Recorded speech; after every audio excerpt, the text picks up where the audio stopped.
soutenir vision ya chef de l'État Félix Antoine Tshisekedi Tshilombo et sengeli koyeba ke mwana mboka Diki Manzila oyo bazali kobenga na kati ya province ya Congo Central Petit Budimbu azali pe moko na kati ya parti politique ya ministre na biso ya sport oto benga bongo na kombo ya Didier Budimbu les génies blancs oyo pe azali ko soutenir toujours vision ya chef de l'État Félix Antoine Tshisekedi Tshilombo pe likambo etali changement ya constitution ya mboka na biso République démocratique du Congo yango pe sengeli kobeke papa na biso Diki Manzila na vision ya autorité morale na ye ya parti politique AVC albi biso pe fondation Diki Manzila apesaka promesse que akoya kopesa ba mama ya mboka ya mbuba basani na mutuka likambo akokamwa bondi melangake na mokola dimanche ekokaka te mokolo yango pe ekokaki akomaki na mboka ya mbuba ba mama pe basepelaki na population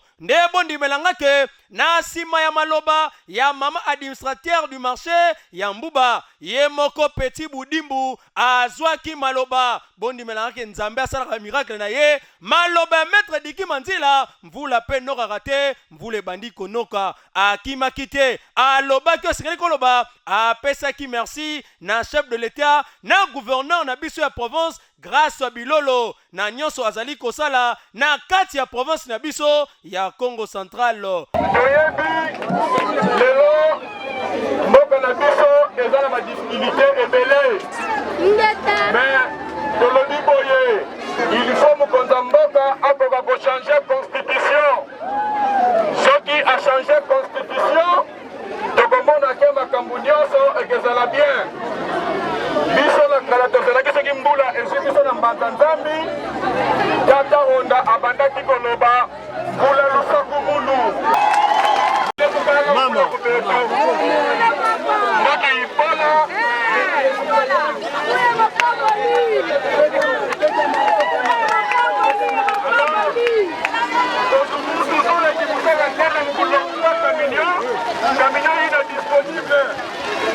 mwana mama na sima ya kokabola basani epai ya bamama ya mbuba esengaki koyeba ke apesaki lisusu mutuka oyo bamama monaki ke ezalaki ndoto kasi ekomaki réalité tala mutuka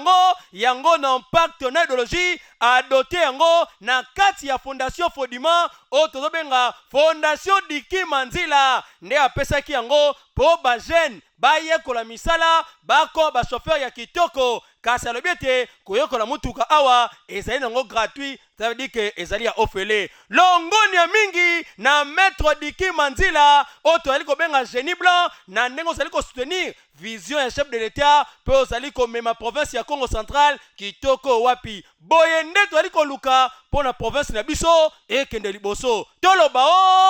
toloba te mutuka